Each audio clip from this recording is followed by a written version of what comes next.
MA1 e learning में आप लोगों का स्वागत है। देखिए हम लोग पढ़ रहे हैं क्वेश्चन कुछ यहाँ पे आपको पर्सनली दिया गया है 6.1 है ना। तो यहाँ पे पर्सनली आपका है 6.1।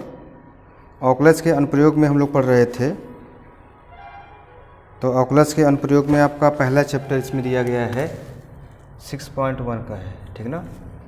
तो कह क्या रहे हैं, देखिएगा क्वेश्चन में दिया गया कि वृत्त का क्षेत्रफल, वृत्त के क्षेत्रफल के परिवर्तन की दर है ना। यहाँ वृत्त का लेते हैं, वृत्त के क्षेत्रफल के परिवर्तन की दर, इसकी त्रिज्या r के सापेक्ष ज्ञात करना है, ठीक। तो पहला समझते हैं कि परिवर्तन की दर का मतलब आपका क्या हो जाएगा, किसे t के रेस्पेक्ट में आपको किया जाता है, लेकिन अगर सवाल में कुछ कहा गया है तो उसी के सापेक्ष करते हैं। जैसे इस क्वेश्चन में परिवर्तन की दर आपको निकालना है लेकिन त्रिज्या r के सापेक्ष ज्ञात करना है। तो इसलिए यहाँ पे जो भी हम निकालेंगे वो r के सापेक्ष करेंगे। ये क्वेश्चन आपको डिफरेंशियल के आधार पे करना है। तो कह रहे हैं कि वृत्त का क्षेत्रफल, तो पहले हमें जानना पड़ेगा कि भाई वृत्त का क्षेत्रफल कितना होता है ना। तो वृत्त का क्षेत्रफल आपको याद होगा कि वृत्त का क्षेत्रफल क्या होता है 4 पाई, वृत्त का क्षेत्रफल आपको है ना। तो वृत्त का क्षेत्रफल क्या हो जाएगा, तो वृत्त का क्षेत्रफल आपका हो जाएगा पाई r स्क्वायर ना। तो क्षेत्रफल को आप किस अक्षर से प्रदर्शित करते हैं a से, तो बोलेंगे क्या चीज़ पाई r स्क्वायर ना। यानी वृत्त का क्षेत्रफल equal to pi r square, किसके सापेक्ष निकालना है, तो त्रिज्या r के सापेक्ष ज्ञात करना है। इसलिए बोलेंगे dA अपान dr ना। तो पाई हो जाएगा, ये मल्टीप्लाई के रूप में है, तो r का r के सापेक्ष करेंगे तो हो जाएगा 2r ना। अब सवाल में किस पे मान निकालना है आपको है, तो 3 सेंटीमीटर मान निकालना है। तो r इक्वल टू 3 सेंटीमीटर रखने पर, ठीक ना। तो हो जाएगा dA अपान dr बराबर कितना, पाई इंटू 2 इंटू 3, कितना हो जाएगा 6 पाई हो जाएगा। इसी प्रकार से दोबारा क्वेश्चन क्या करना है आपको, केवल r का मान 4 सेंटीमीटर रख देना है, तो ये भी मान निकल जाएगा आपका, ठीक ना। तो क्या निकालना था यहाँ पे, वृत्त के क्षेत्रफल के परिवर्तन की दर। अब मात्रा की बात यदि करेंगे आप, तो क्षेत्रफल का मात्रक क्या हो जाएगा भाई, यहाँ आपको सवाल में दिया गया सेंटीमीटर, तो हो जाएगा क्षेत्रफल का मात्रक सेंटीमीटर स्क्वायर हो जाएगा ना। अब क्या है, परिवर्तन की दर निकालना है। तो परिवर्तन की दर का मतलब हमारा यहाँ पे क्या हो जाएगा, अब ये भी आपका सेंटीमीटर में ही है, तो इसलिए यहाँ पे लिख सकते हैं कि प्रति क्या चीज़ सेंटीमीटर। अब वो आगे है कि सेंटीमीटर सेंटीमीटर आपका कैंसिल हो जाएगा, तो सेंटीमीटर ही बचेगा, तो इतना लिख के हम लोग छोड़ देंगे, ठीक ना। फिर दूसरे क्वेश्चन क्या करना है, इसी तरह से r का मान क्या रख देंगे आप, 4 सेंटीमीटर रख देंगे, तो वो आपका क्वेश्चन आ जाएगा। यानी केवल r बराबर 4 रख देना है आपको है, तो हो जाएगा dA अपान dr इक्वल टू क्या हो जाएगा यहाँ पे, पाई 2 इंटू 4 हो जाएगा, 4 दूनी 8 पाई, मात्रक लिख दीजिएगा सेंटीमीटर स्क्वायर प्रति सेंटीमीटर। नेक्स्ट क्वेश्चन देखिएगा, कह रहे हैं कि एक घन का आयतन दिया गया आपको है कि 8 सेंटीमीटर क्यूब प्रति सेकंड की दर से बढ़ रहा है। क्या दिया गया है, घन का आयतन दिया गया है। तो घन का आयतन आपको अब ये ज्ञात होना चाहिए। तो घन का आयतन कितना होता है भाई, आयतन को हम v से प्रदर्शित करते हैं। तो घन का आयतन कितना हो जाएगा, तो आप जानते होंगे a क्यूब होता है, भुजाघातीय 3, ठीक ना। तो यहाँ कह रहे हैं कि प्रति सेकंड की दर से, यानी सेंटीमीटर क्यूब प्रति सेकंड। इसका मतलब हुआ कि अब यह किसके सापेक्ष करेंगे आप डिफरेंशियल, तो t के सापेक्ष करेंगे तो ही हमारा क्वेश्चन सॉल्व होगा।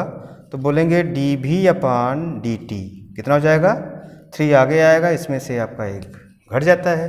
तो a का किया t के रेस्पेक्ट में, तो पुनः आपको a का करना पड़ेगा, तो dA अपान dt हो जाएगा भाई।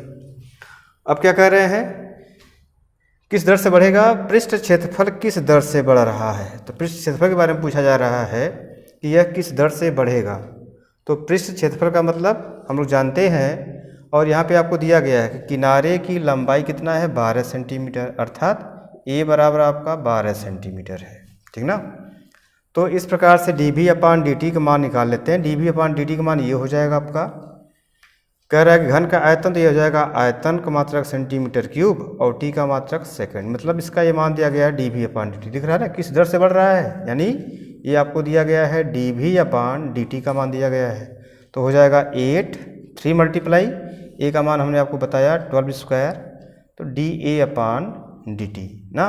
तो हो जाएगा 8, 3, 12 का गुणा करेंगे 12 में तो 144 हो जाएगा dA अपान dt ना।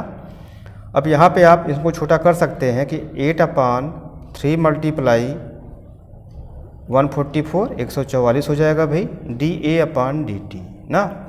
तो उसको 4 से काटेंगे तो 4 से कट जाएगा, 4 दूनी 8, 4 4 12, 13 14 2 बचा, 4 6 24, ठीक ना। 2 से काट देंगे तो 18 हो जाएगा। अर्थात क्या आ जाएगा dA/dt बराबर 1/18 का 3 गुणा करेंगे तो 54 हो जाएगा ना। इस प्रकार से dA/dt का मान कितना आ गया 1/54 आ गया।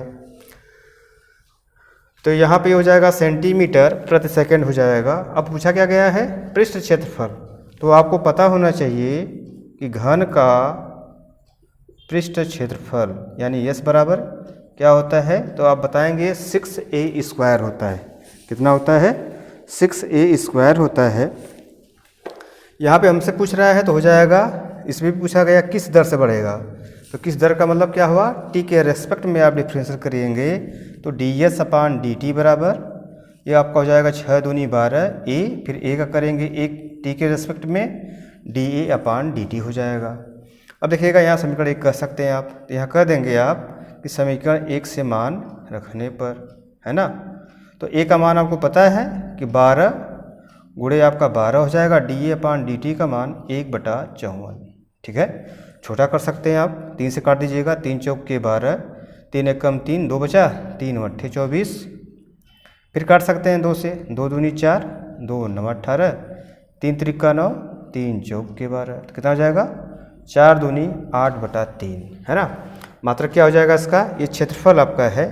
तो क्षेत्रफल का मात्रक क्या बोलते हैं आप है सेंटीमीटर स्क्वायर प्रति सेकंड हो जाएगा।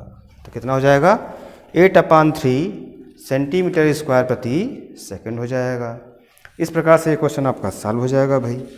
क्या पूछा गया था हमसे यहाँ पे, तो आप देख सकते हैं पृष्ठ क्षेत्रफल पूछा गया था आपसे, तो ये आप निकाल सकते हैं। नेक्स्ट क्वेश्चन देख लीजिएगा आपका। ये दिया गया है कि एक वृत्त की त्रिज्या समान रूप से 3 सेंटीमीटर प्रति सेकंड की दर से बढ़ रहा है। तो वृत्त की त्रिज्या समान रूप से 3 सेंटीमीटर प्रति सेकंड की दर से बढ़ रहा है, यानी त्रिज्या का मान दिया गया है, यानी dr/dt। दर का मतलब समय, अगर कुछ नहीं कहा जा रहा समय के साथ निकालते हैं तो 3 सेंटीमीटर प्रति सेकंड। ज्ञात करना है कि वृत्त का क्षेत्रफल किस दर से बढ़ रहा है। तो वृत्त का क्षेत्रफल अभी हमने आपको फार्मूला बताया था भाई, वृत्त का क्षेत्रफल A क्या हो जाएगा, अभी बताया था πr², है ना। तो हो जाएगा πr²। त्रिज्या का मान आपको दिया गया है, r बराबर कितना है 10 सेंटीमीटर है। तो यहाँ हो जाएगा dA/dt, क्योंकि किस दर से बढ़ेगा तो यानी समय के सापेक्ष निकालेंगे आप, तो पाई × 2r। अब r का पुनः t के रेस्पेक्ट में डिफरेंशियल करेंगे तो dr/dt हो जाएगा, है ना। इस प्रकार से dr/dt का मान और r का मान दिया गया क्वेश्चन में। तो पाई 2r का मान कितना है 10, dr/dt का मान 3 ना। हो जाएगा 10 दूना 20 यानी 60 पाई सेंटीमीटर स्क्वायर प्रति सेकेंड की दर से क्या होगा, यह बढ़ेगा। क्या बढ़ेगा, वृत्त का क्षेत्रफल बढ़ेगा आपका। अगला क्वेश्चन देख लेते हैं कि एक परिवर्तनशील घन का किनारा 3 सेंटीमीटर प्रति सेकंड की दर से बढ़ रहा है। तो घन का किनारा है, अगर मान लेते हैं कि जो घन है, घन की भुजा कितनी है a है ना, a है, तो ये कितना बढ़ रहा है भाई dA/dt बराबर 3 सेंटीमीटर प्रति सेकंड की दर से बढ़ रहा है।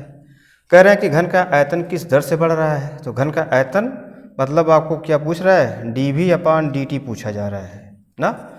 किनारा आपको दिया गया है, किनारे का मतलब आपको a का मान 10 सेंटीमीटर दिया गया है भाई, ठीक ना।